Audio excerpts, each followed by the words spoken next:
국립경주문화재연구소는 시민과 함께하는 신라월성 이야기 대담 신라 행사를 2023년 7월 5일 오후 6시 30분부터 경주시 양정로 카페 소소 베이커리에서 30여 명의 예약자들이 참석한 가운데 신라 왕성 월성과 해자라는 주제로 열렸다. 이날 장기명 학예사의 진행으로 1985년부터 2023년까지의 발굴사 600년간 왕성을 지켰던 해자, 월성 성벽의 토목 기술과 인신 공희, 본격적 조사가 시작된 내부 궁궐 등 4가지 주제로 나누어 이야기를 진행하였다. 특히나 장기명 학예사는 1시간 30분이라는 짧은 시간을 최대한 활용하기 위해 각 부분별로 요약하여 이야기를 풀어나갔다. 이 중에서 월성 성벽 토목 기술과 인신 공희 순서에서는 토성 조성 당시 꺾이는 부분 등에서 사람뼈와 동물뼈 등이 나왔다며 튼튼한 성벽이 되기를 염원하는 토속 신앙이 녹아든 것이 아닌가 생각한다고 설명하였다. 이외에도 이야기 중간중간에 돌발 문제를 내어 적극적으로 참여하여 마치는 참가자들에게 월성 관련 책자를 선물로 주기도 하였다. 또한 대담 신라는 4월 19일 신라 고분 발굴사를 발굴하다 주제로 정익재 학예사가 첫 번째 순서로 진행하고 7월 5일에 이어 10월 4일 신라 미술 속의 용과 그 상징이란 주제로 한정호 학예사, 12월 6일 신라 고적에 대한 고려 조선의 의식에 대한 전경효 학예사 등이 진행을 맡을 예정이다. 문화재청 국립문화재연구원 국립경주문화재연구소는 시민들이 신라 문화유산에 대해 이해를 높이고 친숙하게 토론하는 대담 신라를 통해 흥미로운 주제들을 지속적으로 마련할 계획이다.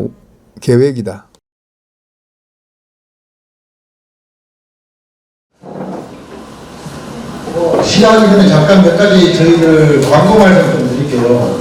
혹시 어제 저희들이 덕샘 44호 발굴 시사회라고 해서 기자 간담회도 하고 또 시민 공개에 됐습니다. 그래서 대대적으로 언론에 보도도 되었고 또 시민 여러분들도 많이 참석하십니다. 혹시 여기서 어제 그 시사에 참석하신 분 계신가요? 많이 계시나요? 한 10년 동안 저희들이 발굴을 했고요. 그 다음에 그 조사 과정에서 여러 연구자들이 거쳐가면서 많은 실적들을 쌓았습니다. 그것들을 쌓아가지고 마지막에 최종적으로 지금 계신 분들이 정리를 했고요. 그래서 그것이 또 아주 새로운 방식으로 또 성과도 좋고 해서 언론으로부터도 그렇고 시민 여러분들로부터도 그렇고 굉장한 호응을 받았습니다. 그래서 저희들이 그것이 아까워가지고 7월 12일까지 계속 현장 공개를 할 예정입니다. 그래서 현장 공개 시간을 잠깐 말씀드리면 저희들이 주중에는 10시, 오후 2시, 오후 4시 이렇게 3번에 걸쳐서 오시면 현장 설명을 해드릴 거고요. 주말에는 저희도 좀 더 많이 합니다. 시간대는 오전 10시, 오후 2시, 오후 4시인데요. 각 시간대별로 4번, 15분씩 4회에서 총 4장씩 12번 가능해요. 그렇게 하니까 주변에 많이 알려주시고요. 혹시 현장에 다녀가지 못하신 분들은 12일까지 덕샘 발굴관으로 오시면 될 것 같습니다.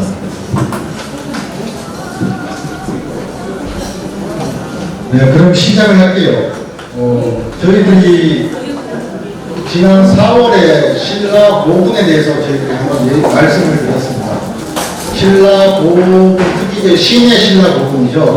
신라 고분이 우리가 신라가 멸망한 후 한 1000년 동안 잊혀졌다가 일본인들에 의해서 조사가 되기 시작했다. 그런 발굴의 역사를 그 발굴의 역사를 저희들이 말씀드렸거든요. 그리고 그 고분이 만들어진 시기라 하면 대체적으로 4세기에서 6세기입니다. 그 이후에 신라의 고분들은 주변 상간 지역으로 다 이동을 하게 되죠. 근데 그 4세기, 6세기란 그 시간대가 경주에서 또 신라에서 굉장히 중요합니다. 우리가 그 시간을 이제 마리간의 시간, 그러니까 왕을 마리간이라고 부르는 때가 있었습니다. 그게 이제 우리가 기록에 따르면 뇌물, 실성, 물지, 자비, 소지, 지정 이렇게 해서 6왕들입니다. 6왕 시기에 그런 보물들이 조성이 됐고요. 어마어마한 대형 보물이죠. 그 안에 수많은 금은, 귀금속, 하여튼 금은 세공품들이 들어갔습니다. 근데 공교롭게도 그 시기에 바로 월성도 그때 축조되었습니다. 그리고 마리간의 시간을 잠깐 좀 역사학자들이, 고대사학자들이 마리간의 시간을 어떻게 이해하고 있냐면 그때가 신라라는 이름으로 쓰면서 공식적으로 아시아 정치사에서 등장합니다. 그리고 또 하나는 그때가 또 마리간 초기에는 외와 가야가 신라를 공격하게 해서 굉장히 위태로워요. 고구려의 도움을 받아서 다시 또 신라가 세력으로 또 고구려의 또 영향을 굉장히 많이 받던 시기입니다. 그러다가 한 5세기 중엽부터 신라가 독자적으로 체제를 정비를 하고 대외적으로 확장을 하게 됩니다. 그 과정에서 만들어진 그 대형 부분들이 지금 시내에 있는 그 신라 대형 부분들입니다. 오늘 저희들이 말씀드릴 것이 바로 그때 만들어진 신라 월성의 얘기입니다. 조금 이제 상징적인 표현을 하자면 신라 귀족들의, 신라 왕족들의 내세의 가장 권위적인 장소가 우리가 시내에 보이는 대릉원이라 이론이다 하면 신라 월성은 바로 이제 그때 당시 살아있는 권력의 최고 정점이고, 그 살아있는 권력의 최고 정점이고, 아이러니컬하게도 신라 월성에 대해서는 역사에서 기록이 굉장히 이름만 나오고 그 구조가 어땠는지 이렇게 잘 나오지 않습니다. 그래서 저희들이 보고학이라는 학문을 통해서 신라 월성의 구조를 또 신라 월성이 이제 4세기 후반에 만들어져가지고 신라 하대까지 어떻게 변화했는지 보고학이라는 학문을 통해서 저희들 찾고 있습니다. 저희들 신라 월성에 대한 내부 조사는 2015년부터 시작했는데요. 2015년부터 신라 왕경 핵심 지역이라는 이 문화유청 정책사업을 시작을 했었고요. 그 조사의 대부분의 조사를 담당했던 오늘 얘기하시는 장기명 학예연구사가 오늘 이 자리에서 신라 월성에 얘기를 해줄 건데요. 2018년부터 지금까지 아주 조사에서 두드러진 성과를 이뤘습니다. 오늘 신라 월성에 대해서 얘기해 주실 장기명 학예연구사를 소개시켜 드리겠습니다. 박수 부탁드립니다. 네, 반갑습니다. 두 번째 대담 신라 이야기꾼 장기명입니다. 네, 얘기를 좀 앉아서 해도 될까요? 네. 저희 두 번째 대담 신라는 이제 신라 왕성인 월성에 대해서 준비했는데요. 제가 사실 저희가 한 발굴 성과가 8년 되다 보니까 공교롭게도 최근에 들어서 이런 것들을 좀 일반 강의를 해나가는 데가 많아서 제가 오늘도 이렇게 얼굴을 좀 보니까 좀 익숙한 분들이 몇 분 계시더라고요. 그래서 그분들이 보시기에는 쟤는 경주 박물관에서도 저런 얘기를 하는 것 같고 신라문화유산 연구원에서도 저런 거 하는 것 같고, 그리고 대구에서 또 잠깐 얘기했었습니다.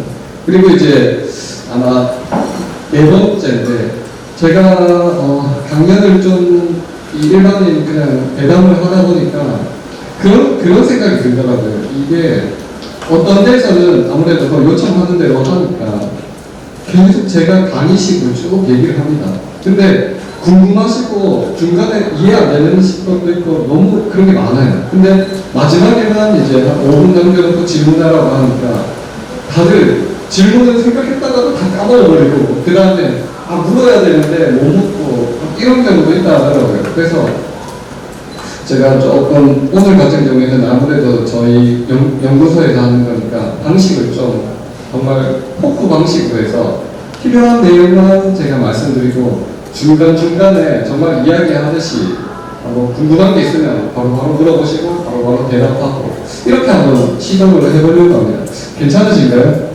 네. 그리고 중간에 궁금하시면 서슴없이 바로 큰 소리로 그냥 물어보세요. 제가 원래 하고 싶은 말을 다 하고 하는 스타일이라서 흐름이 안 끊기거든요. 질문 오면 질문 오면서 얘기하면서 이렇게 말을 하면 되니까 그렇게 한번 진행해 보려고 합니다.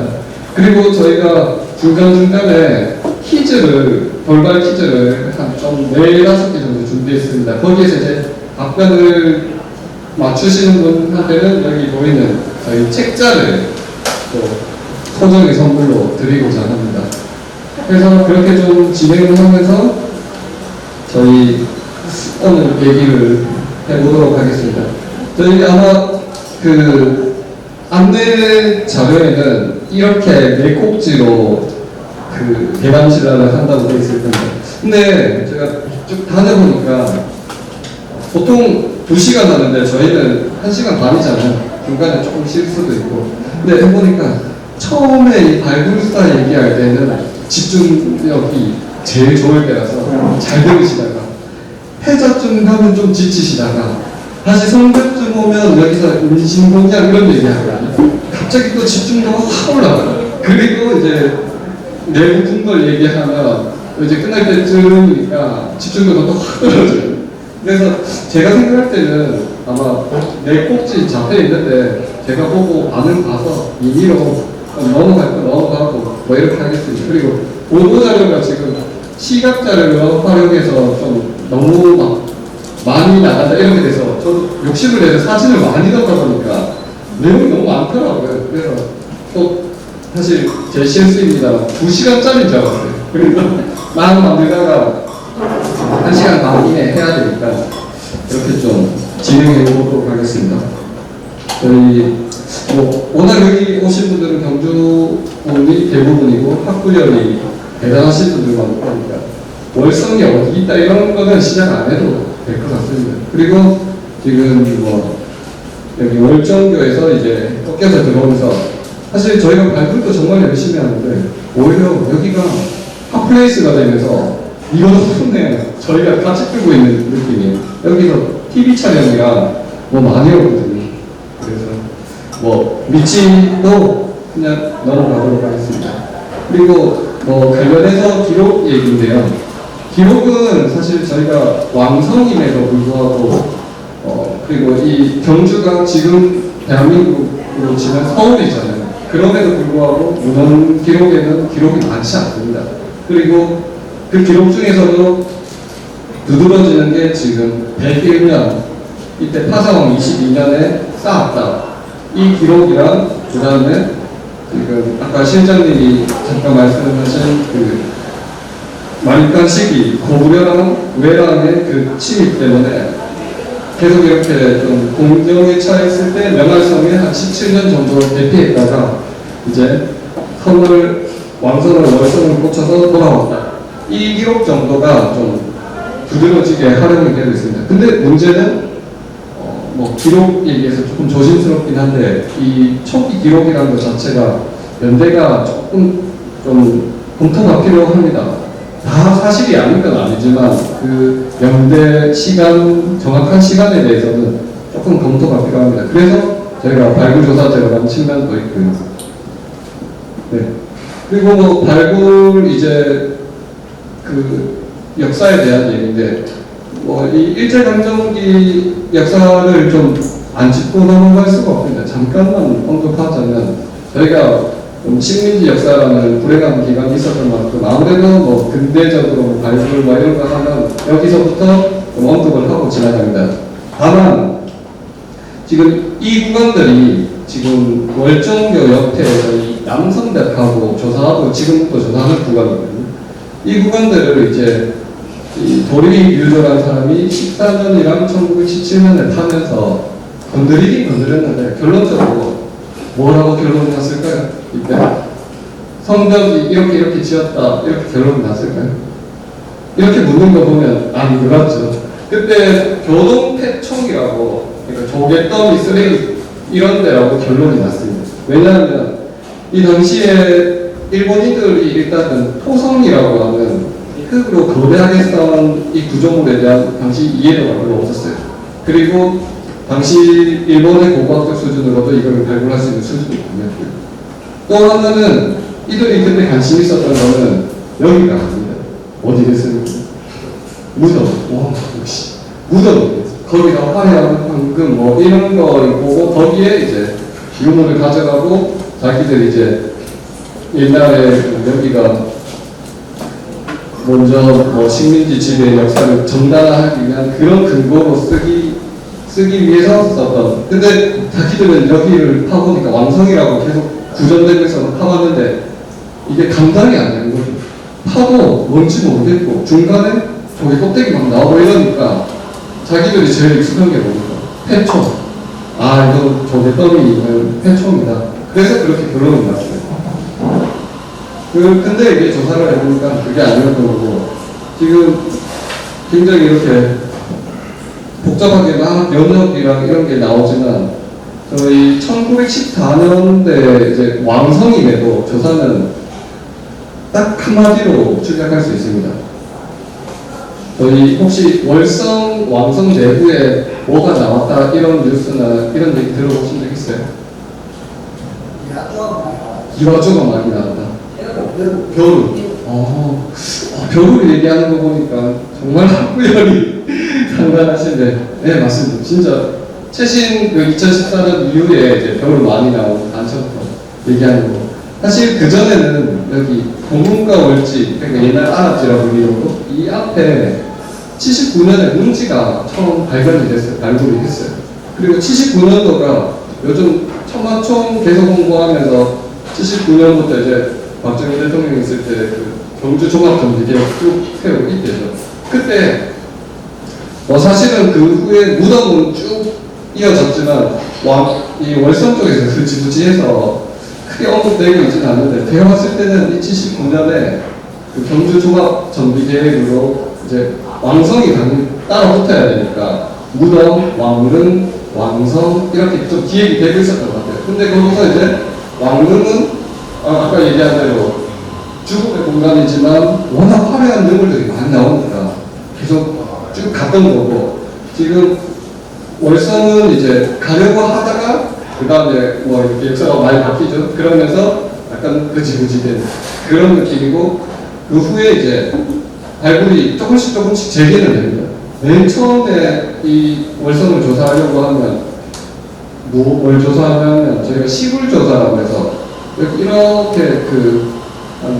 길게 트렌치라고 넣는 거 아시나요 혹시? 네. 그것들을 이렇게 둘러가면서 트렌치 조사를 다 합니다. 그런 다음에 이 트렌치 조사를 하니까 지금 해자라고 적혀있는 이 구간에 물을 흘려서 방어를 했구나, 뭔가 해자가 나온다, 이걸 알게 됩니다. 그러면 그 다음에 또 해자 주변에 여기 첨성대가 이쪽에 있으니까 이쪽 보면 또 쭉 이렇게 시험적으로 한번 시구를 같이 해봅니다. 그래서 그 다음에 한 게 바로 막 내부 공부를 들어가고 지금 막 뭘 할 것 같죠.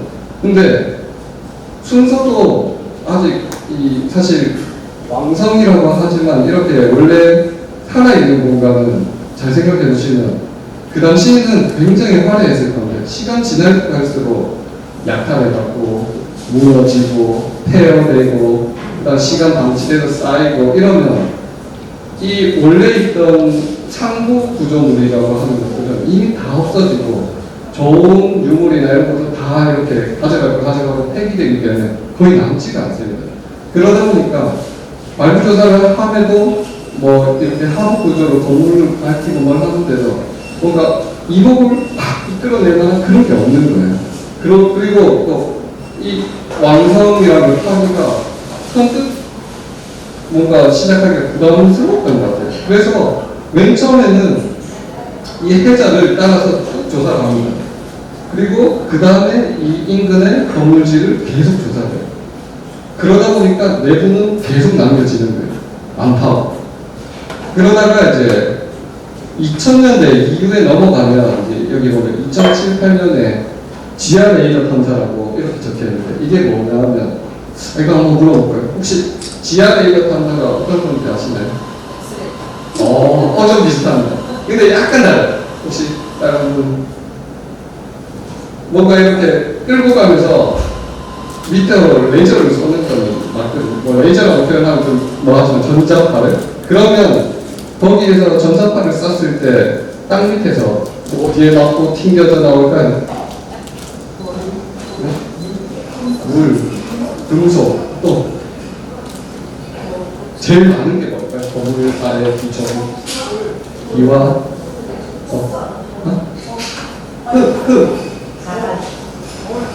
자갈 제일 비싸. 돌 맞아. 돌. 이 먼저 만들 때 흙은 사실 없는 구간이 다 흙이고 물도 맞는 말인데 이게 그거라서 잘 그 부분이 검게 나오고요. 근데 돌이 특히 그게 보면 맨 처음에 돌과 구덩이를 파고 돌을 채워서 이렇게 하부 구조를 만들고 그 위에 나무 기둥을 쌓고 이렇거든요. 건물처럼. 근데 나무 기둥이나 위에는 다 날아가잖아요. 그러니까 이 돌들은 하부로 나오니까 이 돌들이 이제 다 튕겨져 나오면서 그 위치가 좀 파악이 되는 거예요. 나중에 실제로 저희 지금 내부 건물지 석빙고 이렇게 조사하는데 보면 그거랑 지금 이 GPR 탐사, 레이더 탐사한 거라고 대비되게 나오고 있는데 맨 처음에 나오는 제일 위에 그 유적들은 누구들은 거의 똑같아요. 근데 그 아래로 갈수록 차이가 많이 나요. 그 왜 그럴까요? 지하 레이더 탐사를? 맞아. 그러니까 위가 반대가 되니까 위 튕겨나가는 이 정도 때문에 아래쪽은 가려져서 보이지 않거나 덜 튕겨나가거나 이러니까 맨 위에 층은 그러니까 홍신라 이후에 신라 멸망 단계 뭐 이런 데 층은 거의 정확한데 아래로 내려갈수록 이제 계속 안 맞는 거예요. 어쨌거나 이제 이런 걸 한 이유가 내부를 좀 조사를 해야겠다. 그렇게 해서 준비를 하고 그 다음에 이 해자라고 하는 구간을 계속 조사를 하는 겁니다. 이게 해자할 때 얘기하겠지만 신라가 유일하게 그 고구려 백제랑 달리 통일을 하면서 왕성이 굉장히 오래 갔잖아요. 지금 600년 정도 갔거든요. 그러면서 이 해자도 처음에는 물길만 돌려서 방어만 하고 물만 배수를 하고 이런 기능에서 변화가 돼요. 지금 월지에 있는 것처럼 뭐 조경 시설로 그거 조금 이따가 한번 보여드릴게요. 그래서 말거리가 많았습니다. 그렇게 한 다음에 그런 사진들을 보면 지금 이게 70년대 사진이거든요. 하면서 여기 옛날에 지금 월지라고 부르는 안압지 있고 지금 여기 들어가는 저희 요 길에 공문이 발굴이 되면서 다시 월성을 시작했대요. 지금 뭐 저는 예전에 얘기 들어서 몰랐는데 이 위에 뭐 경마장으로 쓰기도 하고 뭐 여러 히스토리가 많더라고요. 70년대에는 아직 이게 본격적으로 조사할 때가 아니라서 그러다가 이제 79년에 공문지 조사하고 아까 그 제가 시굴 조사라고 한 거 그게 이런 모습입니다. 이렇게 길게 저는 개인적으로 사실 80년대 이럴 때 조사가 지금 경주에 사시니까 발굴조사 굉장히 많이 볼 건데 결정적으로 다른 게 하나 있거든요. 뭘까요? 그리고 저는 이게 굉장히 낭만이 있다고 생각해요. 요즘 조사하고 이때 조사하고 처음에 이 시골 조사하고 할 때 다른 점. 사람 아니에요. 사람 아니에요. 그 호크레인 들어가는 거 혹시 본 적 있어요? 발굴조사에? 그게 처음에는 유적층이 아니고 이 위에 지금 현대에 살았던 이런 층들 있잖아요. 그거를 하나하나 다 벗기면 시간이 너무 오래 걸리잖아요. 그래서 사실 구제발굴이라고 표현하는 건물 짓거나 이렇게 하기 전에 하는 발굴들은 시간을 줄이기 위해 어쩔 수 없이 그 층을 이렇게 벗겨내고 그 다음에 본격적인 조사들만 사람이 조사하는 이런 구조입니다. 근데 이거는 어떠세요? 네. 사람도 없는 당시 어마무시하게 동원해가지고 근데 이게 시간이 더 걸릴지언정 포크레인 한번 잘못 파서 툭 날아가는 거야 사람이 아무리 삽질을 잘해도 어떻게 날아가는 거라 그럼 비교가 될 수 없겠죠. 그리고 이게 사실 사람만 잘 살펴보면 훨씬 더 꼼꼼합니다. 발굴이 사람 손으로 하는 거예요. 그리고 이제 2000년대 넘어가면 아까 얘기했듯이 해자 조사라고 하는데 이제 짧아서 그런데 이렇게 연못같이 돌들이 돌아간다고 생각하시면 이런 식으로 해자는 그 월성은 조사가 되고요. 이게 아까 얘기한 지하 레이더 탐사. 이게 이렇게 보면 좀 이해하시기 힘들 건데 이렇게 좀 모양을 맞춰서 배치도 넣으니까 이게 이렇게 돌아가는 큰 건물지의 범위에 이렇게 자그마하게 돌아가는 네모 이런 것들이 건물이 쭉쭉 안에 들어가는 그런 양상이라고 보거든요. 이렇게 해서 표시를 해서 지금 이게 제일 위층에 그러니까 뭐 거의 멸망할 때쯤에 있었던 건물 배치가 대충 이렇다고 생각하시면 되고 요 구간이 조사가 진행이 됐습니다. 자, 그래서 뭐 이런저런 그리고 2014년부터 저희가 연구소에서 조사하면서 크게는 지금 해자 조사가 2000년대 이후에 계속 했어도 마무리가 덜 됐습니다. 그래서 이 1호부터 3호까지 이 해자 조사 마무리가 하나의 조사 방향.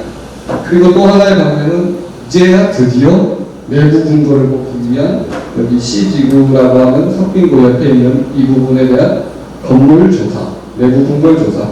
그리고 한 구간은 지금 여기 월정교 있는데 옆에 있는 데서 문지랑 성적 조사하고 이렇게 세 파트로 나눠서 조사하고 있습니다. 자, 그러면 문제, 이제 퀴즈. 선물이라는 데는 진짜 퀴즈. 자, 아까 제가 이렇게 세 구간으로 나눠서 조사를 하고 있다고 했죠.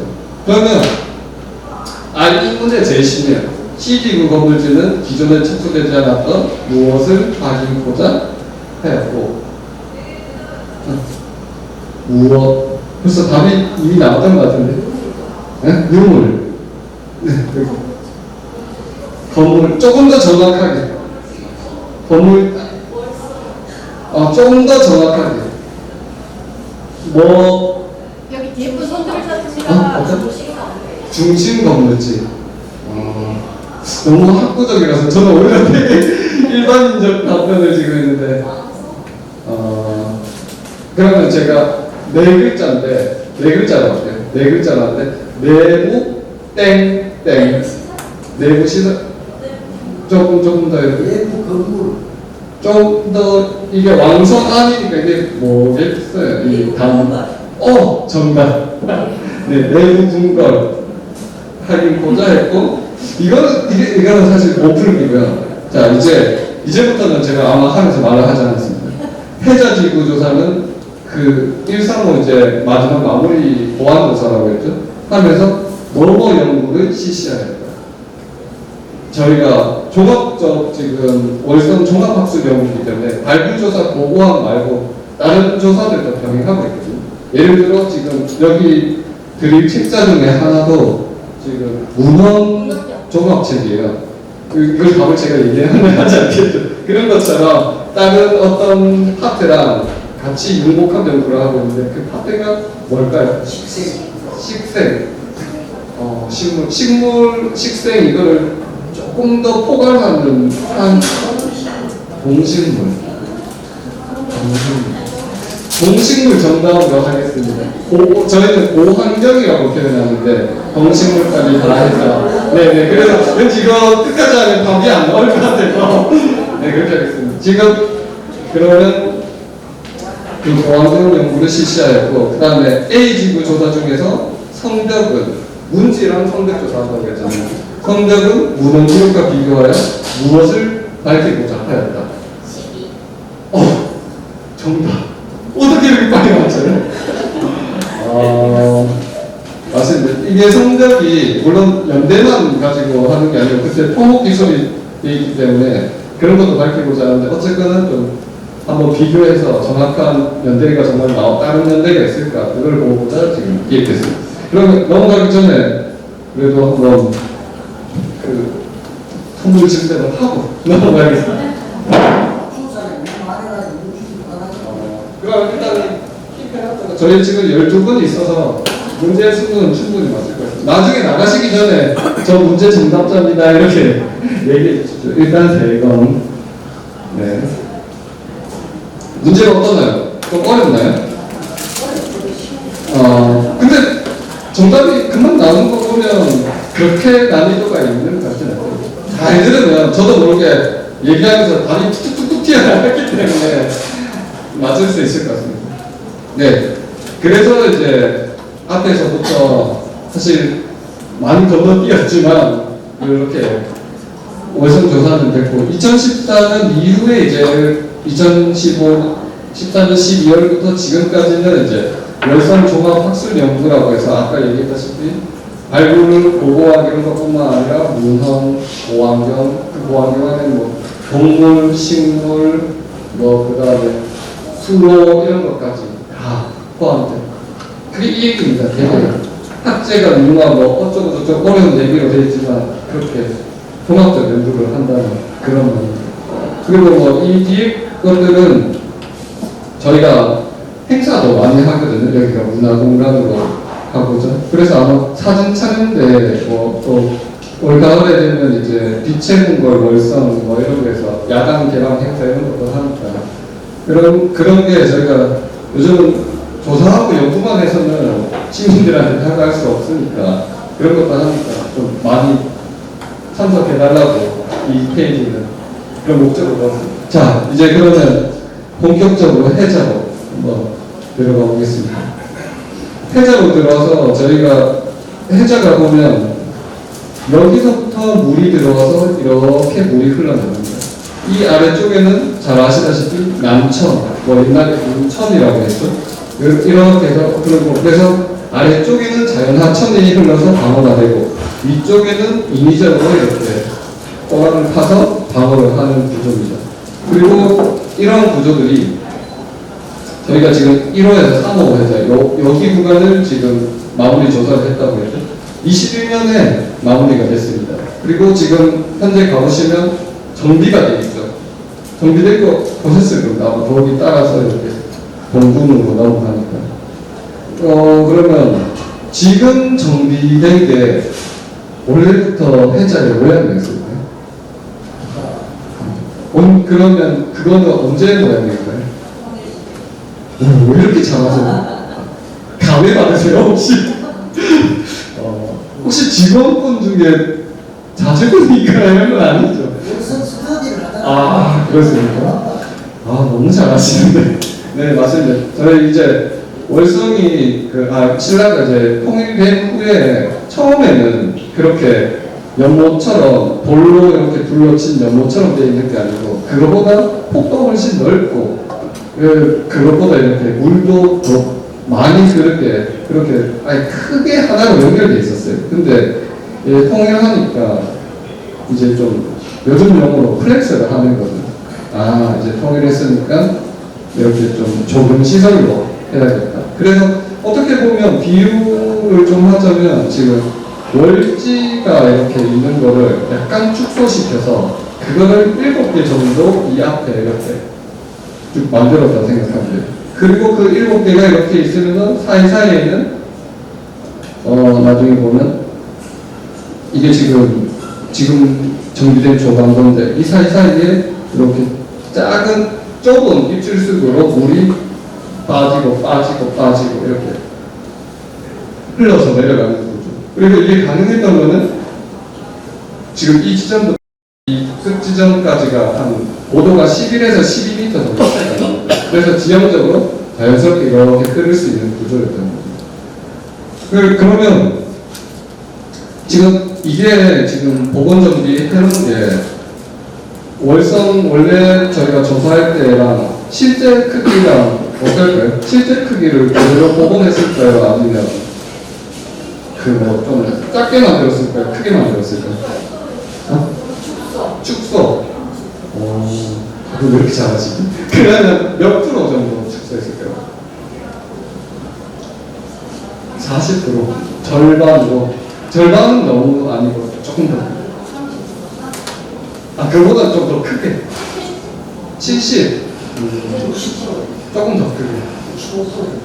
이게 저희가 이 보건점, 경주시에서 보건점을 일할 때 그 원래 있었던 요구를 지켜야 되니까 그걸 훼손하면 안 되니까 한 1m 정도는 그 위에 흙을 쌓고 복토를 하고 거기 위에다가 똑같이 재현을 한다고 이 정비 계획이 있었거든요.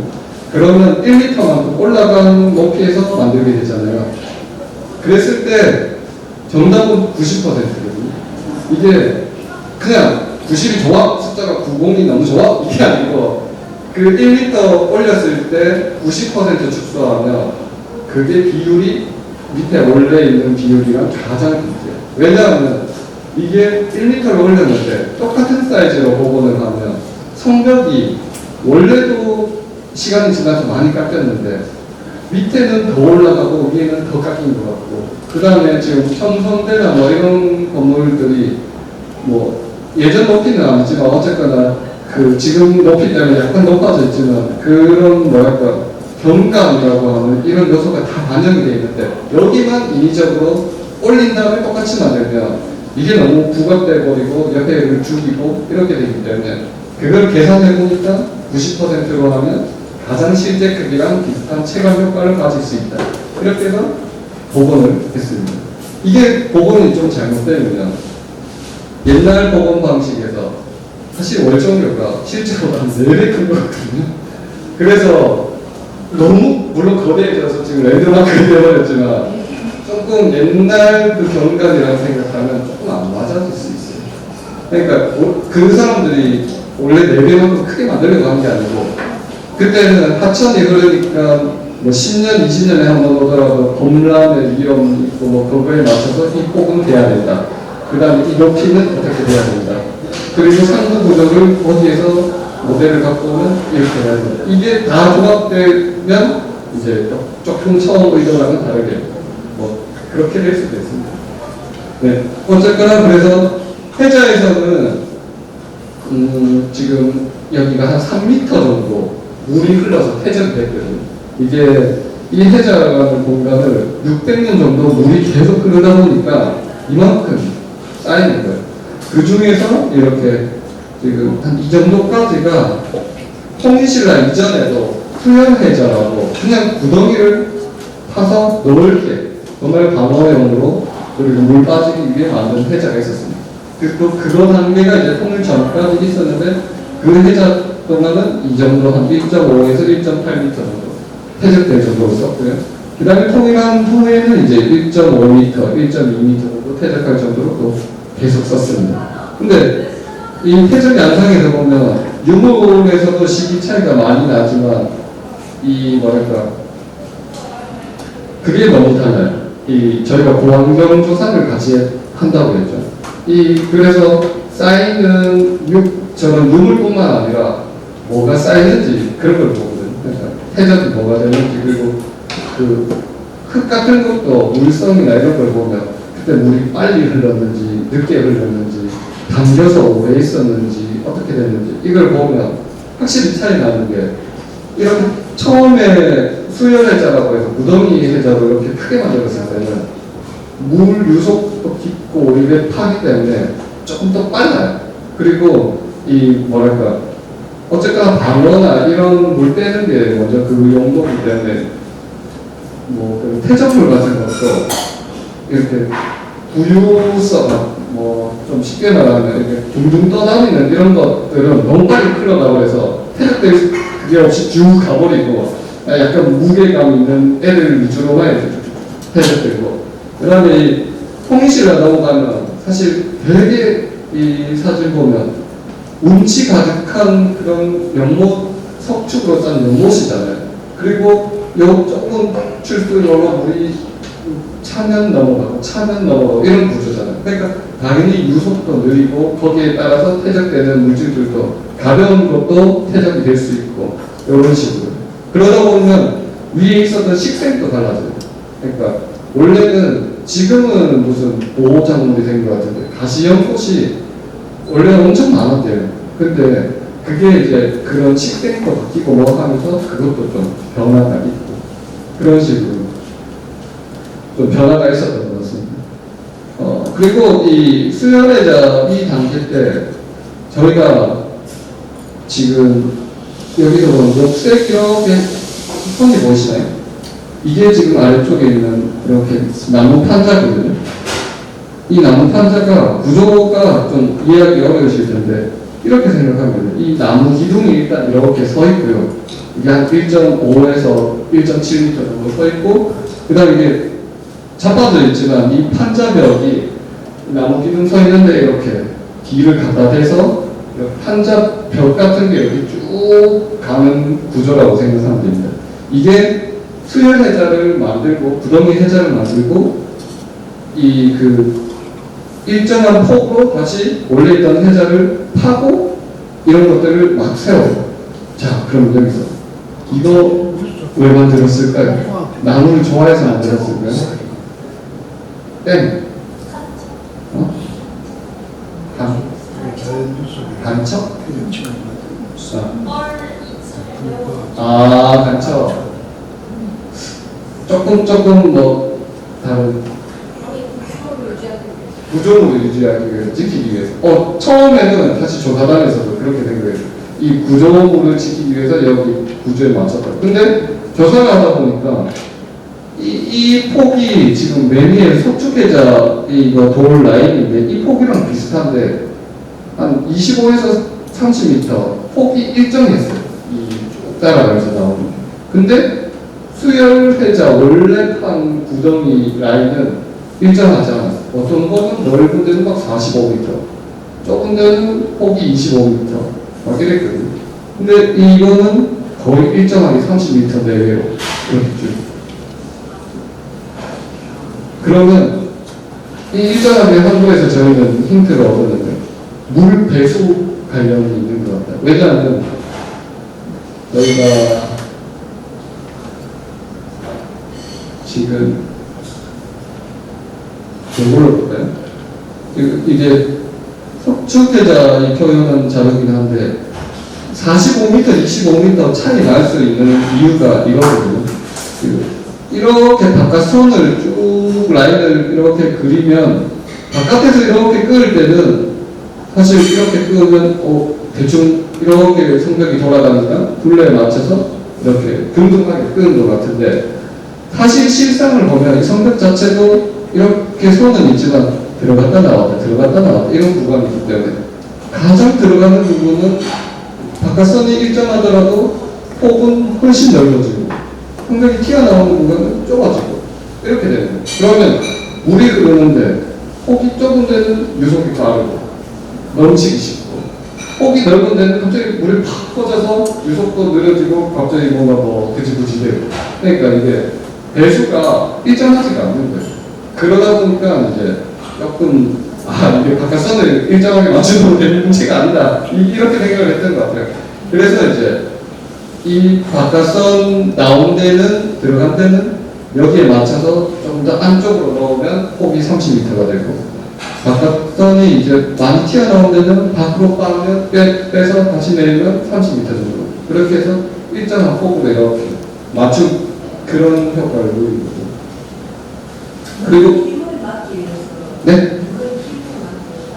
무릎원은 어쨌거나 이 요 흐름을 조정해서 이게 갑자기 확 퍼지거나 갑자기 확 빨라지거나 이런 게 아니고 일정하게 좀 뺄 필요가 있었습니다. 특히 조사하면서 그때 많이 느꼈어요. 저희가 지금처럼 장마철에 물이 확 모이잖아요. 그때 저희가 파다가 유를 다 덮어놓고 하는데 이 물 차이는 속도가 정말 집중적으로 그러니까 장난이 아니더라고요. 근데 저희가 조사하는 데는 막 엉망진창으로 이래 되는데 당연히 조사 안 한 구간이 있긴 했지만 이렇게 약간 퍼져 있고 이런 데는 사실 여기에는 빨리 가버리니까 별로 피해가 없어요. 그래서 그건 뭐 그때랑 완전 조건을 갖지는 않지만 이게 생각보다 이 한국의 기후에서는 그런 장마 유로 이런 것들을 좀 고려는 그때도 했겠다 이런 생각이 들었어요. 그리고 해자에서는 또 유물 중에서도 이런 유기물질이나 목재 이런 것들이 많이 나오거든요. 이건 또 왜 이럴까요? 유독 패자에서 많이 나왔어요.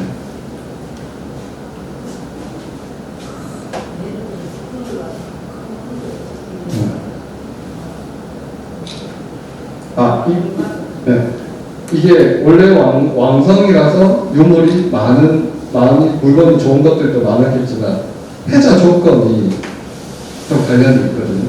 이게 보통 저희가 그 뭐 조선 시대여든 현대여든 너무 그냥 그 무덤을 묻거나 뭐 하면 시신이 썩는데 그렇게 시간이 오래 걸리지 않아요. 그러니까 10몇 년 뭐 이렇게 하면 다 이미 토양으로 돌아가는 정도로. 왜냐하면 저희가 찬성 토양이거든요.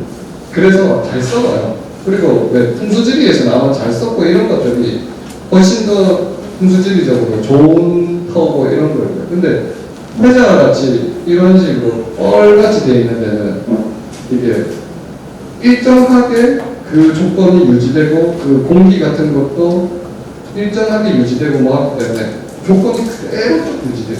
그래서 이것들이 이제 한 1600년 뭐 그렇게 1500년 이렇게 있어도 웬만하면 많이 안 뚝뚝 남아서 되는 거예요. 이런 조건이거나 이건 좀 예외적인 상황이었는데 완전 반대여서도 잘 남아요. 그 빙하 인간 웨치라고 완전 빙하 이런 지대에서는 얼음이 또 그 산소가 얼음 안에 완전 차단돼 버리니까 접근하지 못해서 그거는 그대로 갑니다. 그리고 또 완전 반대로 사막, 피라미드 이런 데 가면 사막이라서 또 완전 그게 공기랑 산소가 차단돼서 잘 나와요. 그래서 세 조건 중에 하나면 이렇게 잘 맞는 거예요. 그리고 이런 목재 이게 지금 배긴 배인데 배 모양을 딴 준구조선이라고 표현하는 완전 상세하게 묘사한 건 아니고 이런 것들에 지금 이렇게 불 그린 흔적이 있죠. 이런 거랑 지금 방패 엄청 길죠. 이게 고려 그 벽화인데 이런 식의 방패였던 것 같아요.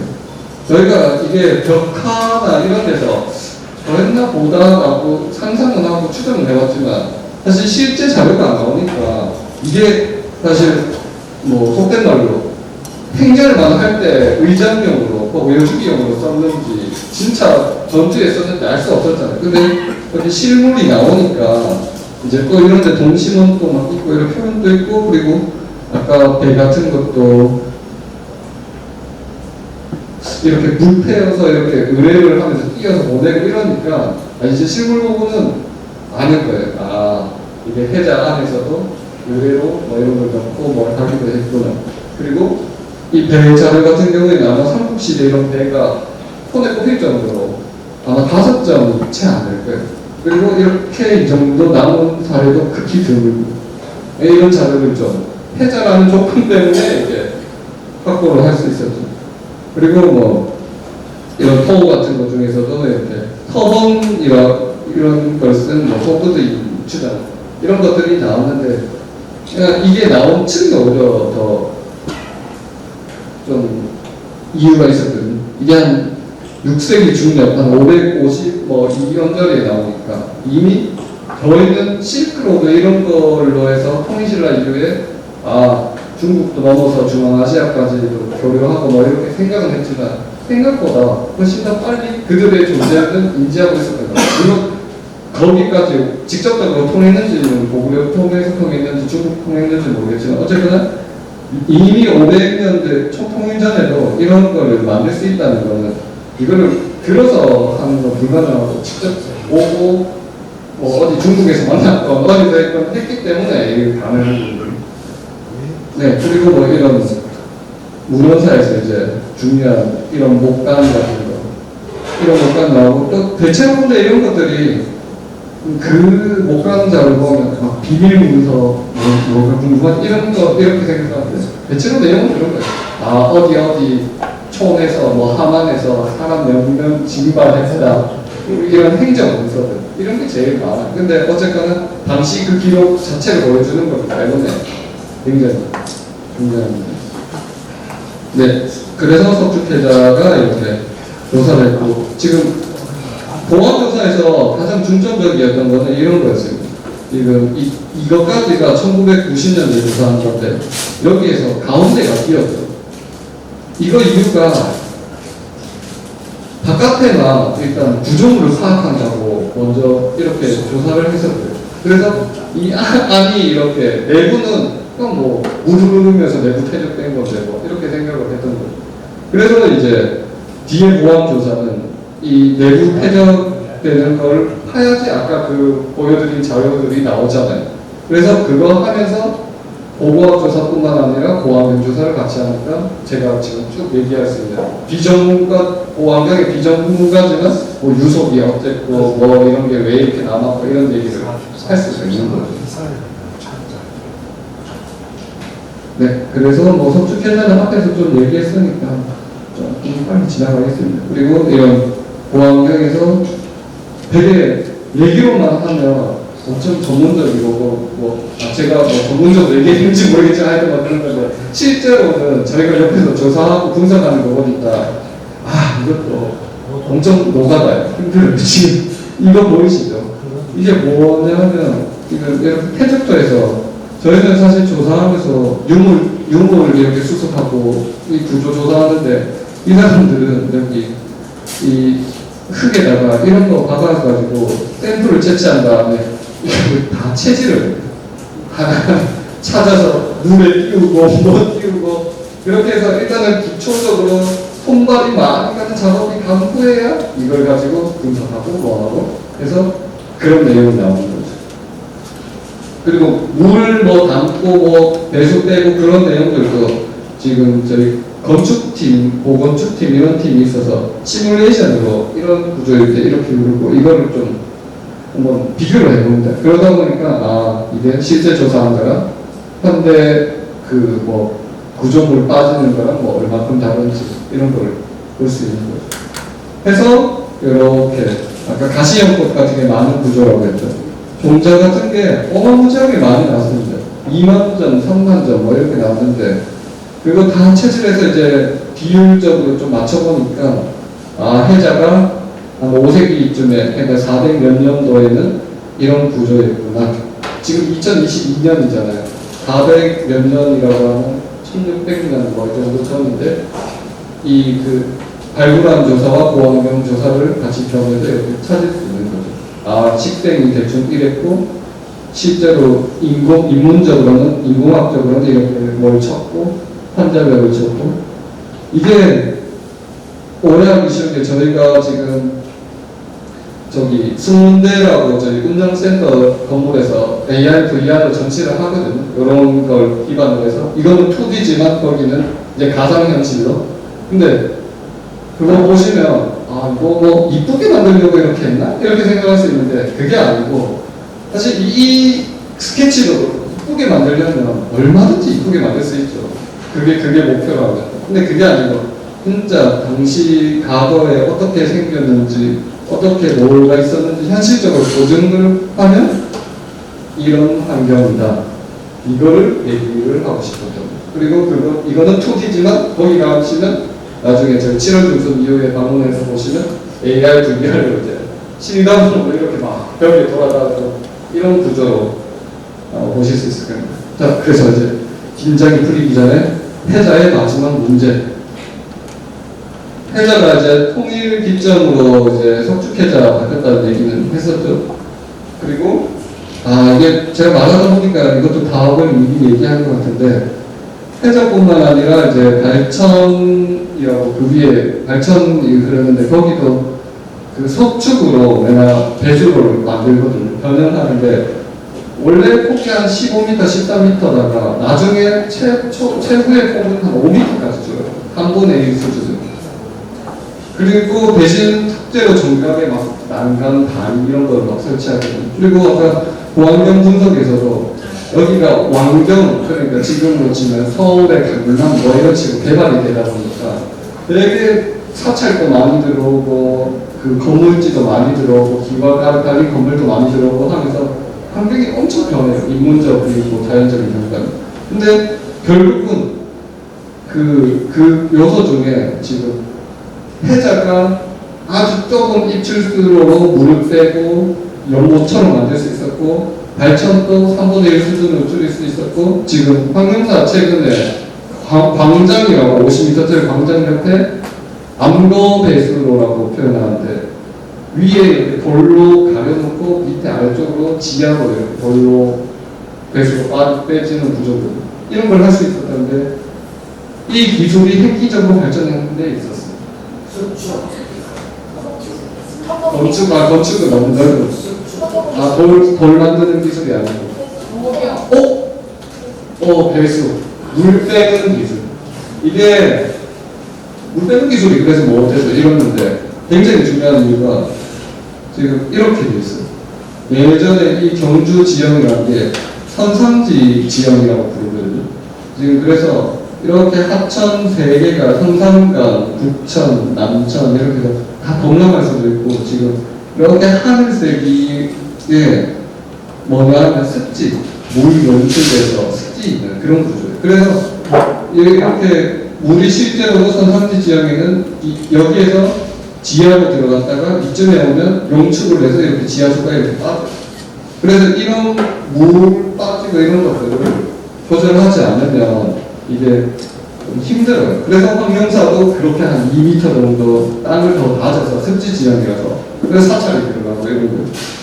그 와중에 이제 배수 같은 것도 굉장히 중요한 거고요. 이 하튼 같은 경우에는 지금 대체로 이 북천이 가장 주요 요인이라고 보문에 따라서 좀 내려옵니다. 지금은 뭐 덕곡댐도 있고 뭐 해서 관리가 되는데, 관리가 안 될 때는 옛날에 이만큼 유로 폭도 더 넓었고, 여기에서 지금 뭐 물이 어떻게 범람이 하는지 아니면 지하로 들어갔다가 이쪽에서 막 용출되고 하는 걸 어떻게 조절하고 관리할지가 관건이었고, 이 주변에 용궁이라고 자꾸 문헌에서 표현하는 이유도 물이 용출하고 습지 지형이 있고 이러다 보니까 이제 아마 그런 걸 빗대서 위에 건물이 들어서거나 하면 용궁 뭐 이렇게 표현하지 않았나 싶습니다. 이 문제는 시간이 있으니까 그대로 넘어가겠습니다. 해서 한 중간 정도까지 했는데, 잠깐 질문하실 거 있으면 질문하시고 조금 쉬다가 지금쯤 되면 원래 되게 약간 집중력이 슬슬 떨어지더라고요. 그래서 조금만 하실 것 같아요. 쉬다가 10분 쉬다가 시간이 없어가지고.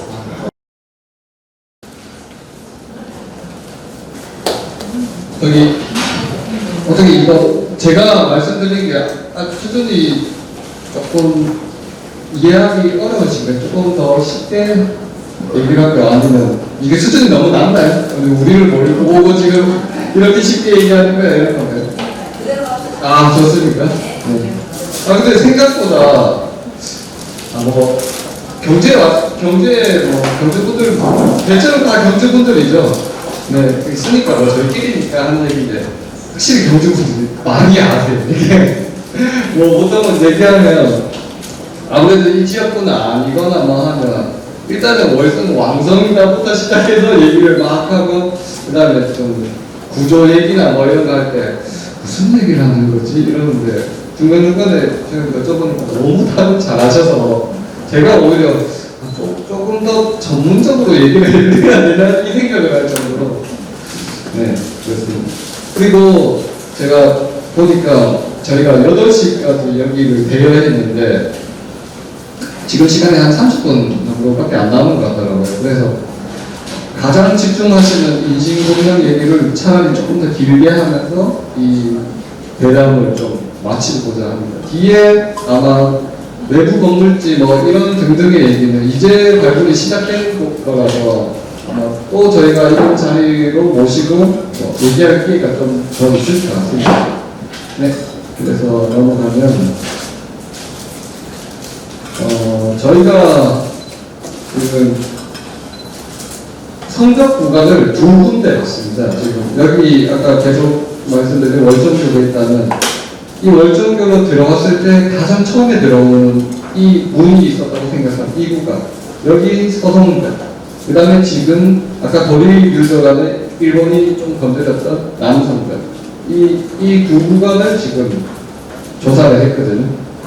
그 구간을 조사해서 일단 이 소성벽부터 조사를 했는데 사실 이렇게 성벽이 오고 이렇게 성벽이 와서 이쯤에서 만나서 이 만나는 지점이 이렇게 성벽 오고 문지라고 대개 추정되고 있어요. 저희가 성벽 토성 같은 경우에는 그 생각하시는 석성처럼 수직으로 돌을 이렇게 쭉 싸서 이렇게 한 번에 이렇게 돌릴 수 있는 구조가 아니거든요. 그래서 이 구간을 만들고 만든 구간끼리 연결하고 만든 구간끼리 연결하고 그리고 그 연결하는 구간은 문이 있었다고 연결하는 입에 문을 대체로 만드는 그런 시스템 구조라서 이렇게 되는데 여기는 지금 월정교로 들어왔을 때 가장 먼저 닿는 이 서쪽에 문이 있었던 공간이기 때문에 혹시나 문헌에서 서쪽의 문 중에 가장 중요하다고 생각하는 기정문 이걸까 싶어서 조사를 했습니다. 근데 역시 땅을 파봐야 한다고 이쪽에 이 원래 문이 이쯤에 있어야 되는데 그 구간이 지금 여기 도로 695 쪽 A 지점에 있죠. 조선시대 도로로 이미 다 훼손이 돼서 성벽이 하고밖에 안 남아있었어요. 문은 이미 다 날아간 상태였고.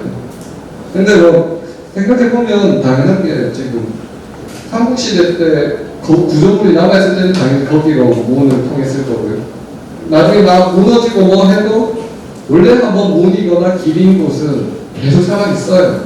그러다 보니까 고려조선 시대 때도 길로 쓰고 심지어 나중에 저희 지금 월성 이렇게 산책 많이 도실 건데 그 사이사이 구간마다 지금 길로 다니는 구간 있죠. 그 구간들이 다 추정 문지라고 생각하시면 돼요. 그래서 이렇게 들어가시면서 보면 이렇게 떨어져서 여기 만나는 구간인데 내가 이렇게 들어가서 아마 다 월성 안으로 들어가고 계시고 그러면 이제부터 산책하시면서 지나가실 때 여기가 문지 추정할 수 있는 구간이구나 이렇게 생각하고 입성하시면 됩니다. 거기서부터 들어가서 이제 입성이기 때문에 여튼 그렇게 해서 조금 문지가 없다는 생각을 했는데 실망을 했는데 이 문지를 조금 드러내니까 이 아래쪽에 50대 인골 두부가 나오는 거예요.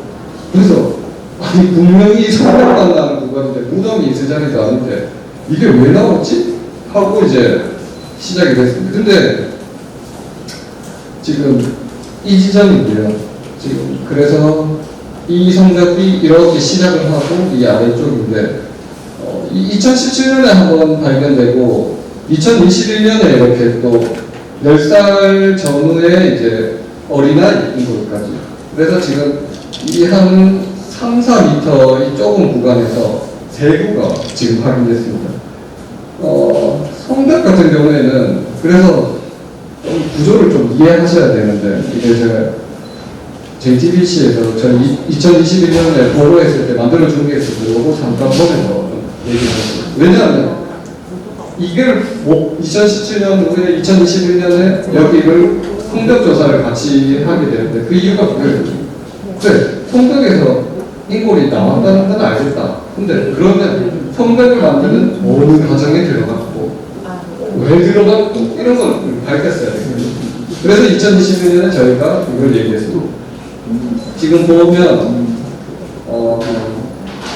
이 아래쪽 신하들은 편한 성벽을 쌓기 바라며 제사를 지내고 그 위에 국주를 얹어 성벽을 다진 걸로 부서집니다. 월성을 어떻게 쌓았는지에 대해서도 그동안 논쟁이 끊이지 않았는데 이번에 정확한 시기를 밝혀냈습니다. 21년 조사 위에는 2세기 구역이라고 나와 있지만 이번 조사 결과 성은 4세기 중반 만들어진 걸로 확인됐습니다. 네. 여기서 아까 너무 급하게 지나갔지만 혹시 이거 지나간 거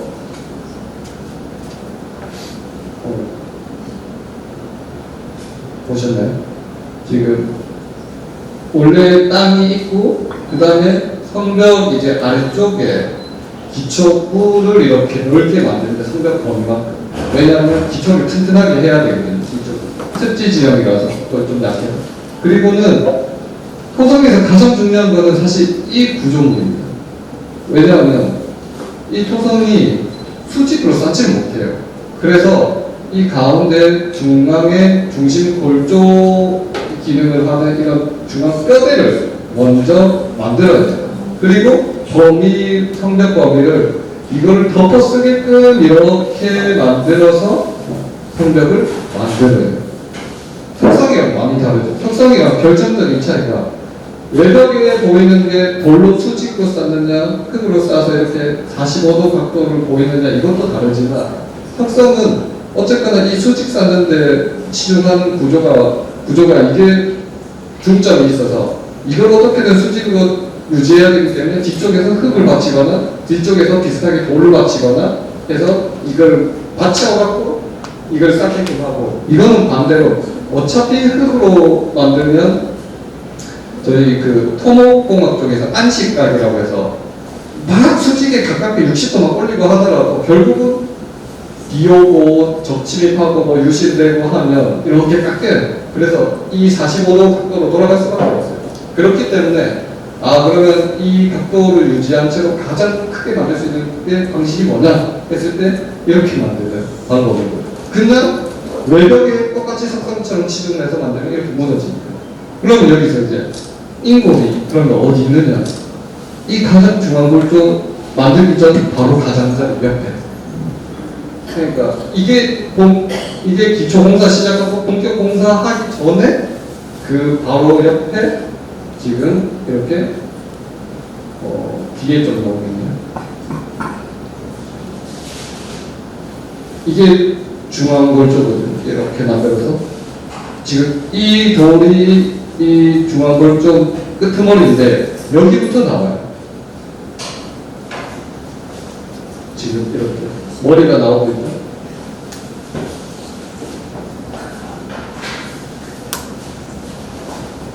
이런 식으로 지금 이 돌 라인이 아까 중앙 골조가 따라가는 라인이고 거기 딱 붙어요.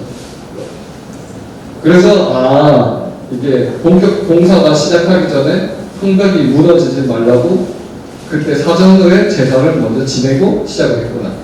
내지는 여기가 아까 문지 구간이라고 했고, 문지로 들어가는 뭔가의 그런 해군이라든지 뭔가 땅의 기운 뭐 이런 거를 잡기 위해서 제사를 지내고, 둘 중 하나인데 지금 조사 성과로는 어느 쪽으로도 얘기할 수 있어요. 다만 만약에 풀리면은 지금 이 바깥으로도 계속 조사가 되는데 이 성벽 이 중앙 골조를 따라서 계속 나오게 된다면 사실 전자의 무게가 더 실리겠죠. 이 성벽이 130도 정도 각도로 확 꺾이니까 무너지지 말라고 이 성벽을 따라서 이렇게 했구나. 이래 될 수 있는 거고, 만약에 이쯤 나오고 끝 이렇게 되면 그게 아니고 역시 월정교에서 딱 들어오는 이 서문지라는 이 공간이 가장 중요하니까 이 문지의 뭔가의 상징성을 위해서 제사를 지냈구나. 이렇게 될 수 있는 거예요. 그리고 21년에 저희가 조사하면서 이게 이 인골뿐만 아니라 물론 그 10살 전에 인골도 나왔지만 그런 동물뼈, 서 있는 토기 이런 토기들도 나오면서 구성이 사람만 제물로 바친 게 아니고 이렇게 동물뼈랑 이런 것도 같이 바쳤구나. 그리고 동물뼈가 저희가 동물뼈 이거 분석하시는 분들 분석을 하다 보니까 소나 말 이런 종류의 대형 포유류가의 이 늑골만 빼서 여기에 같이 집단적으로 이렇게 바친 거였어요. 그래서 이게 왜 그렇지 생각을 해보니까 이 따라가는 이 구간에서 어쨌거나 폭 이 정도로 같이 따라가 줘야 되는데 실제 그거를 막 넣었다가는 공간을 너무 많이 차지하잖아요. 그러다 보니까 아마 이것만 이 늑골 부위만 써서 이렇게 썼던 것 같습니다. 그리고 저희는 오히려 좀 주목한 게 50대 남녀 그리고 10살 전후의 이 소화거든요. 이게 굉장히 좀 상징성이 있을 수도 있습니다. 왜 그럴까요? 지금 50살 그러면 마치 이때라고 하면 지금 나이로 치면 몇 살 정도일까요? 8, 90.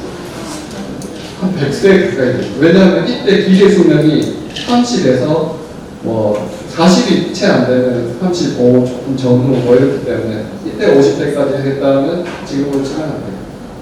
그러면 굳이 그렇게 오래 산 사람 그 다음에 여기에는 10살이면 너무 어리잖아요. 그런 아이. 이렇게, 이건 별로 솔직히 우연이라기보다는 일부러 제물로 바치는 사람의 연령대를 생각을 했다고 보는 게 더 맞겠죠. 뭐, 근거는 없습니다만, 여기서부터는. 어쨌거나 뭔가 성벽이 이제, 그 지금, 아까 실장님이 말한 10대 이런 산물이다 이렇게 얘기한 것처럼, 저희가 대릉원에서 보는 그런 큰 무덤들, 그리고 이렇게 월선같이 흙으로 크게 쌓은 왕성, 토성들이 다 이 350년 전후 되는 마리간 시작 때부터, 내물 마리간 시작 때부터 만들 수가 있어요.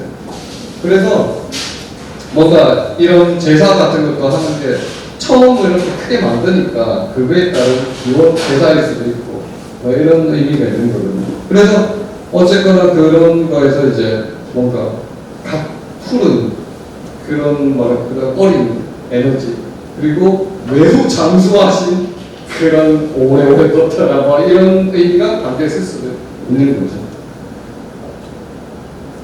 네, 그래서 뭐 이런 구조를 띠면서 되어 있었고 그리고 지금 토기 같은 것도 이렇게 서서 있는데 이 토기들이 보면 거의 연대도 알 수 있지만 이 토기들이 토기 얘기하기 전에 인물 얘기 조금 더 할게요. 기왕 한 김에 그 21년에 지금 10살 전후에 나온 건데 여기 보면 이 손목에 약간 그 녹색 같은 뭔가 장식들이 보여요. 그리고 여기 목 쪽에 이게 귀걸이처럼 보이지만 이게 목걸이입니다. 지금 이렇게 고급 구분 모양이 있고 그 다음에 이렇게 남색 구슬 같은 게 한 5개 정도 있거든요. 사실 이거 외에는 그냥 유기물질로 이렇게 다 만들어졌는데 다 썼고 이것만 나오는 거예요. 그러면 여기서 그 생각 들지 않아요? 저렇게 장식품도 있고 이러면 신분이 좀 살았던 거 아니야? 경제력이 좀 있었던 거 아니야? 이렇게 생각할 수 있는.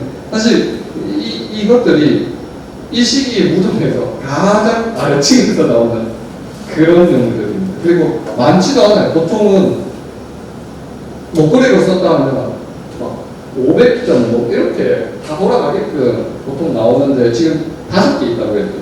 그러니까 정말 최소한만 간신히 장식을 맞춘 거라서 이게 본인 소유물이라도 그 경제력이 그렇게 높지 않았고 만약에 본인 소유물이 아니고 그래도 희생되는데 이렇게 뭐라도 해준 거면 그런 의미에서도 역시 좀 정말 그래도 희생되는데 뭐 내가 여기 있는 막 다이아 캐럿 이런 거 주는 게 아니고 어디서 내가 있는 것 중에 그냥 뭐 이런 거 해서 주는 거죠. 그리고 이게 신분 같은 경우에는 50대도 그렇고 이 10살도 그렇고 오히려 이거보다 정확하게 어떤 계층에 있는 사람인지 확실히 보여주는 지표가 있어요. 그게 뭐냐면 지금 뼈가 이렇게 잘 남았죠. 그러면 여기에서 DNA나 뭐 정보를 추출할 수 있거든요. 근데 아쉽게도 DNA는 잘 추출이 안 됐어요. 이게 겉은 멀쩡해 보였는데 속이 빈 감정 같아요. 분석하시는 분들. 그래서 DNA 추출은 안 되는데 그 외에 이빨이나 그 다음에 뭐 뼈, 마모 이런 거는 분석이 됐기 때문에 그걸 분석해 보니까 이 이빨이라는 동물이고 치아에서 그 에나멜 질감이라고 이런 것들이 형성이 되면 그게 그 영양소를 좀 불균형적으로 섭취를 하거나 뭐가 떨어지면 그런 것들이 치아에 남게 된대요. 그래서 그거 보니까 별로 잘 못 먹었구나 이 사람이. 근데 그에 비해 그 무릎이나 이쪽에 여기 어깨 이쪽 팔 쪽에 근육 발달과 관련된 뼈를 보니까 노동은 겁나 해가지고 무릎은 다 닳았고 이쪽 근육은 발달이 되고 이런 상태인 거니까 좀 신분이 낮은 사람인데 그렇게 그 중에서 나이를 맞춰서 어린 사람, 그다음에 나이가 굉장히 많이 든 사람 이렇게 선별을 했구나. 그걸 알게 됐습니다. 네.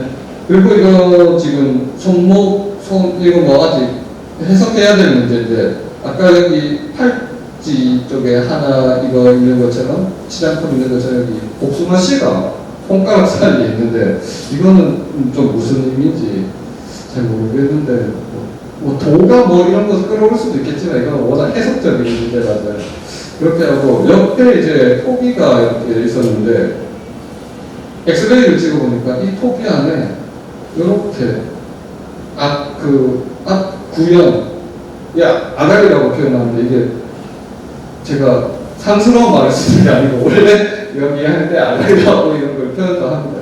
이 부분이 딱 맞게 쏙 들어갈 수 있도록 이렇게 맞춤 제작편으로 이렇게 만들어서 그냥 겉으로 봤을 때는 폭이 하나 있는 것 같죠. 근데 지금 실제로 엑스레이 찍어보면 여기에 하나 더 안에 딱 들어가 있는 거예요.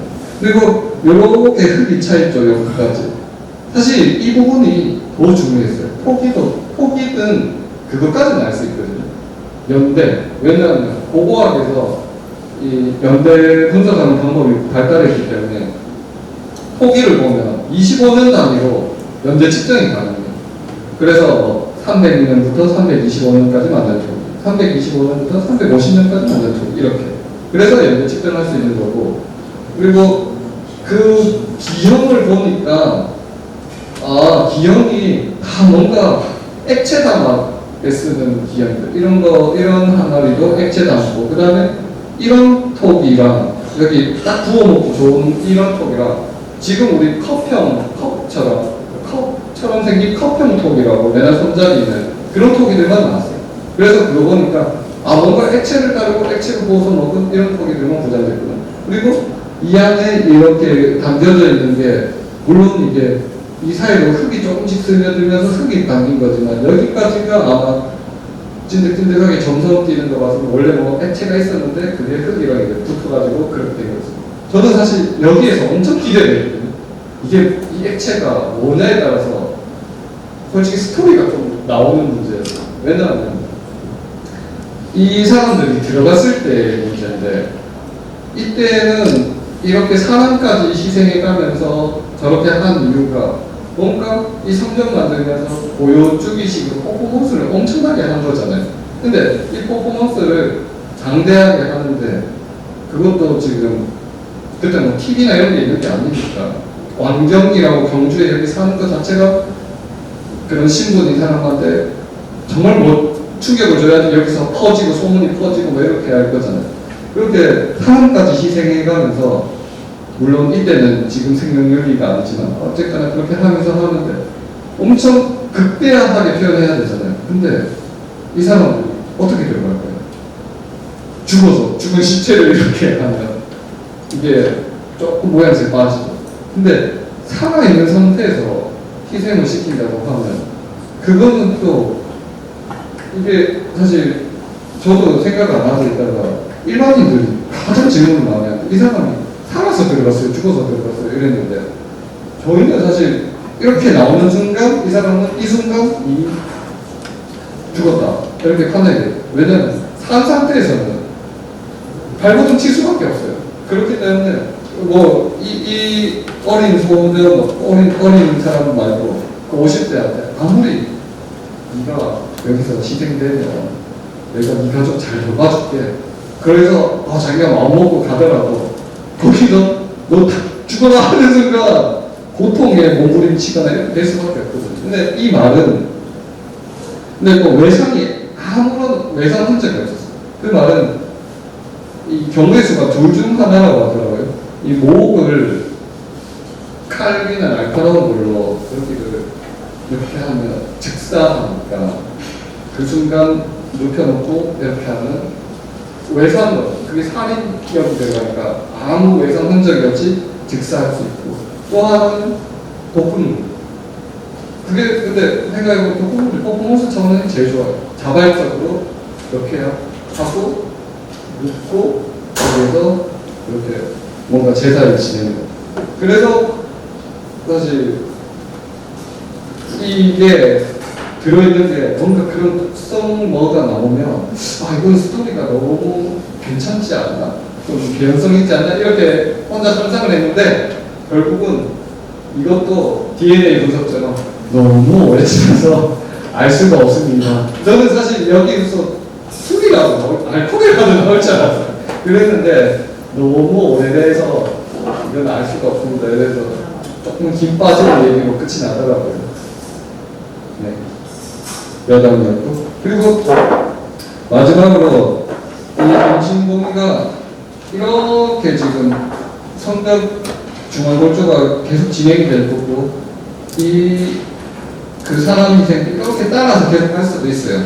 그리고 이 사람이 따라서 갈 수도 있다고 생각하는 요소가 지금 여기에서 한 5에서 7m 정도 떨어진 곳에 이쪽에 원래 처음에 이 구간에 시골트렌치를 쭉 넣어서 누구가 있는지 없는지 조사했다고 했잖아요.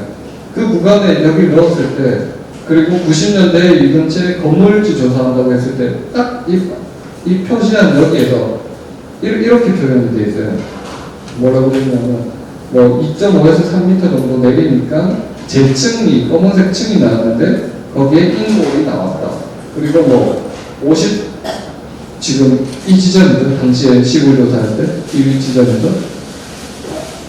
이게 옛날 필름 사진이라서 저희가 자료화시키니까 뭐 화질이 별로 안 좋긴 한데 이런 인골들이 나왔어요. 그리고 90년대에도 똑같이 이런 건물지 조사를 하는데 바로 건물지가 안 나오는 구간은 더 내리니까 이런 식으로 기록을 남기긴 했는데 지금 여기에 지금 이게 나중에 확대해야 잘 보이는데 잘 안 보실 겁니다. 지금 옛날 필름을 이거 한 거라서 여기에 이제 인골이랑 동물뼈가 뒤섞여갖고 뭐 15구 정도 나왔다. 그러면 거의 20구 가까이 되잖아요. 저희가 그래서 21년에 보고하기 전에 이 자료가 그래도 경주연구소에 있어서 범위학하는 사람이랑 인골 전공한 사람 불러서 한번 분석을, 검토를 한번 맡겼어요. 그러니까 실제로 23군가 인골 개체는 나오고 동물뼈도 다는 지금 개체까지는 알 수 없지만 못해도 6구, 7구는 되는 동물이 뒤섞여 있는 건 맞다. 그리고 이 범위가 당시에는 아쉽게도 이게 조사하고 그 다음에 이거 건물지 조사 이거 하고 할 때니까 성벽에 대한 정보가 없으니까 여기가 성벽 아닌지 성벽 밖인지 뭔지 몰라서 이렇게 기록에 뭐 이렇게 재층이고 이걸 남겼는데 저희가 이제 성벽 조사를 하다 보니까 이 범위가 성벽 내부인지도 알겠고 이 재층이라고 하는 것도 유기물질이 많이 섞인 인신공연 나온 그 층이랑 거의 비슷하구나. 그리고 그 층도 한 3m 정도 내려가면 나오거든요. 저랑 또 비슷하구나. 이걸 알았어요. 그래서 이거는 성벽 인신공연 우리가 조사한 인신공연처럼 뭔가 중앙골조를 따라서 기획성 있게 뭔가 희생된 건 아닌 것 같긴 한데 조금 더 떨어져서 뭔가 한 번 더 희생을 한 것 같긴 하다. 이렇게 해서 추정을, 이거는 사실 정확한 사실보다는 추정에 가까우니까 추정을 했어요. 그리고 이제 전문가 포럼이라고 전문가들이 이렇게 한 반나절을 이거랑 성벽 가지고 반나절을 서로 토론을 했는데 그때 이제 서울대 국사학과의 오 교수님이 그런 얘기를 하더라고요. 그게 지금 옛날 발굴을 추정한 거니까 정황은 솔직히 지금 와서는 확실히 알 수 없다. 하지만 이런 사례는 있다라고 하는 게 그쪽에 중국 쪽에 위에 56국 이제 5세기 이거보다 한 3, 40년 정도 늦을 때 북방 쪽에 제가 무슨 나라인지 기억이 안 나는데 성벽을 이렇게 쌓는데 이렇게 쌓았다고 기록이 있대요. 성벽을 쭉 쌓는데 성벽 이제 쌓는데 축조 담당자가 이게 서 있고 그 다음에 지금으로 치면 감사하는 감사관이죠. 감사하는 사람이 송곳을 쇠로 된 송곳을 이렇게 긴 거를 가지고 성벽을 툭 찔러본대요. 그러면 성벽이 탄탄하면 송곳을 찔렀을 때 몇 척이라 했죠? 3척? 그러니까 척이 30cm인데 하여튼 얼마 안 들어가면 성벽을 잘 만든 거고 푹 들어가면 성벽이 잘못 만들어진 거죠. 그래서 이 감사관이 구간별로 이렇게 축구 담당자들 세워놓고 푹 찔러서 많이 들었어. 잘못 만들었네 하면 세운 상태에서 축구 담당자를 죽여요. 그리고 그 다음 구간으로 넘어가. 근데 웃긴 거는 그 다음 구간을 넘어가서 찔렀는데 안 들어가잖아요. 그러면 살아야 되는데 그러면 찌른 사람이 네가 힘을 덜 줬다, 잘못됐다, 감사를 똑바로 안 해. 그래서 감사를 주대요. 그러면 구간마다 사람이 죽어나가지는 거예요. 그래서 성격 조사를 하니까 뭐 그렇게 나오고 기록이 남아있다 이렇게 해서 이게 물론 똑같은 사례는 아니지만 그렇게 비슷한 사례가 있는 거 보면 얼마든지 기획적으로 정말 의도성 있게 하는 희생을 해도 있지만 그때 그런 거는 사실 지금의 생명 윤리가 아니고 소나 말처럼 그렇게 10분 낮은 사람들은 그렇게 재물을 충분히 바칠 수 있는 시대였기 때문에 그렇게도 가능성을 열어두고 나중에 조사가 계속되면 아마 확인을 해봐라 이렇게 얘기를 하더라고요. 네, 그렇게 해서 지금 뭐 그까지 했는데 문제를 이제 마지막으로 끝내도록 하겠습니다. 빨리 이제 끝내야 되니까 제가 여기 답을 하나 가르쳐 드릴게요. 성적연대에서 아까 폭이라고 제가 얘기했죠. 25년 단위로 해서. 근데 고고학 말고 이 하나의 근거가 더 있었어요. 문헌 기록에는 101년이라고 하지만 저희가 4세기 중후역 그러니까 350년에서 400년 그 사이 연절이 있다 하는 근거. 이거 알면 정말 제가 인정할게요. 이거는 뭘까요? 토기 연대 말고 고고학으로 하는 토기 연대 말고 힌트는 자연과학적 방법입니다.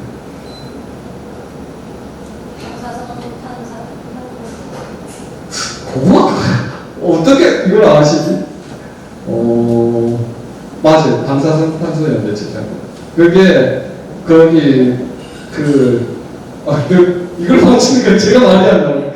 그 자연과학 기법 중에 C14 연대를 측정하는 방식이 있어요. 그걸 가지고 연대 폭이 오차 범위가 한 30년 있긴 하지만 연대를 이렇게 추정할 수 있거든요. 그거를 저희가 한 100점 가까이 그 목탄이나 이렇게 불탄 시료에서 측정을 하니까 이게 통계학으로는 30년 오차 범위가 있지만 100점 이상 하면 오차 범위가 거의 생각할 수 없을 정도로 줄어요.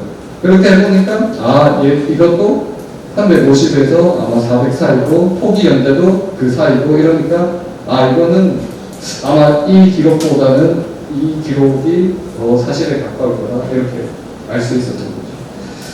네, 이제 대담을 끝낼 때가 돼서 좀 급하게 마무리를 하도록 하겠습니다. 지금 담당자가 자꾸 서서 이제 대강 시간이 끝났다고 얘기를 하는 것 같아서 네, 마지막 마무리가 두서가 좀 없었지만 네, 제 이야기는 여기서 끝내도록 하겠습니다. 감사합니다.